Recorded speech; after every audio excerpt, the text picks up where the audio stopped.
हड़प्पा सभ्यता का बंदरगाह नगर कौन सा था? लोथल। हड़प्पा सभ्यता का बंदरगाह नगर कौन सा था? लोथल। हड़प्पा सभ्यता का बंदरगाह नगर कौन सा था? लोथल।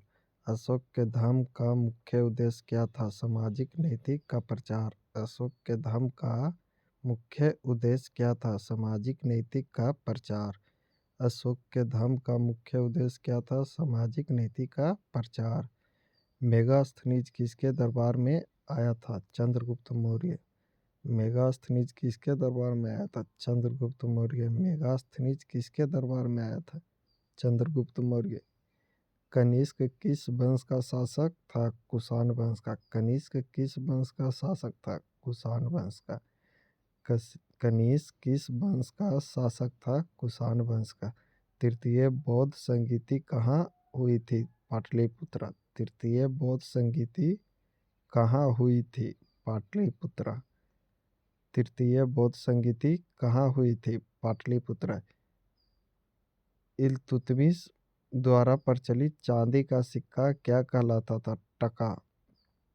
इल्तुतमिश द्वारा प्रचलित चांदी का सिक्का क्या कहलाता था? टका। इल्तुतमिश द्वारा प्रचलित चांदी का सिक्का क्या कहलाता था? टका। अकबर द्वारा प्रारंभ की गई 10 साला प्रणाली किससे संबंधित थी? भू राजस्व से।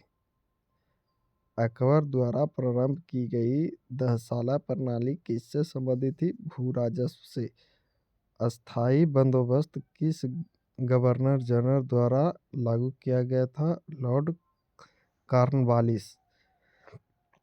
अस्थाई बंदोबस्त किस गवर्नर जनरल द्वारा लागू किया गया था? Lord Cornwallis. अस्थाई बंदोबस्त किस गवर्नर जनरल द्वारा लागू किया गया था? Lord Cornwallis. 1857 की क्रांति में कानपुर का नेतृत्व किसने किया था? नाना साहब। 1857 की क्रांति में कानपुर का नेतृत्व किसने किया था? नाना साहब। 1857 की क्रांति में कानपुर का नेतृत्व किसने किया था? नाना साहब। रामचरितमानस के रचयिता कौन थे? तुलसीदास। रामचरितमानस के रचयिता कौन थे? तुलसीदास। रामचरितमानस के रचयिता कौन थे? तुलसीदास। भारत में मानसून के फटने का मुख्य कारण क्या है? ITCZ का उत्तर की ओर खिसकना। भारत में मानसून के फटने का मुख्य कारण क्या है? ITCZ का उत्तर की ओर खिसकना। भारत में मानसून के फटने का मुख्य कारण क्या है? ITCZ का उत्तर की ओर खिसकना।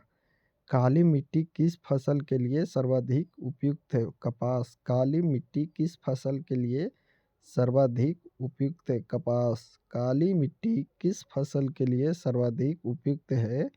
तो कपास। भारत का सबसे प्राचीन पर्वत तंत्र कौन सा है? अरावली।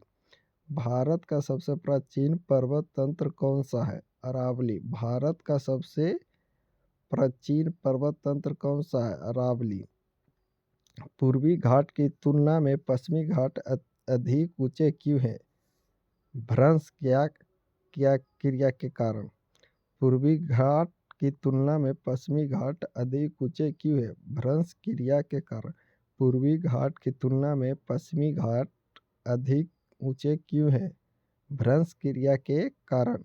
डेल्टा का निर्माण कब होता है? जब नदी की वेग शक्ति कम हो जाती है। डेल्टा का निर्माण कब होता है? जब नदी की वेग शक्ति कम हो जाती है। डेल्टा का निर्माण कब होता है? जब नदी की वेग शक्ति कम हो जाती है। भारत में टुंड्रा जलवायु क्षेत्र कहाँ पाया जाता है? लद्दाख। भारत में टुंड्रा जलवायु क्षेत्र कहाँ पाया जाता है? लद्दाख। भारत में टुंड्रा जलवायु क्षेत्र कहाँ पाया जाता है? लद्दाख। भारत में टुंड्रा जलवायु क्षेत्र कहाँ पाया जाता है? लद्दाख। दक्षिण की गंगा किस नदी को कहा जाता है? गोदावरी। दक्षिण की गंगा किस नदी को कहा जाता है? गोदावरी। दक्षिण की गंगा किस नदी को कहा जाता है? गोदावरी। रेगिस्तान में दिन और रात के तापमान में अधिक अंतर क्यों होता है? वायुमंडलीय नमी की कमी के कारण। रेगिस्तान में दिन और रात के तापमान में अधिक अंतर क्यों होता है? वायुमंडल में नमी की कमी के कारण रेगिस्तान में दिन और रात के तापमान में अधिक अंतर क्यों होता है? वायुमंडल में नमी की कमी के कारण। कोयले का सर्वोत्तम प्रकार कौन सा है? एंथ्रासाइट। कोयले का सर्वोत्तम प्रकार कौन सा है? एंथ्रासाइट। कोयले का सर्वोत्तम प्रकार कौन सा है? एंथ्रासाइट। मानसून वर्ष की अनिश्चितता का मुख्य कारण क्या है? मानसूनी पवनों की अनियमितता। मानसूनी वर्षा की अनिश्चितता का मुख्य कारण क्या है? मानसूनी पवनों की अनियमितता। मानसून वर्ष की अनिश्चितता का मुख्य कारण क्या है? मानसूनी पवनों की अनियमितता। मानसूनी वर्षा की निश्चित का मुख्य कारण क्या है? मानसूनी पवनों की अनियमितता।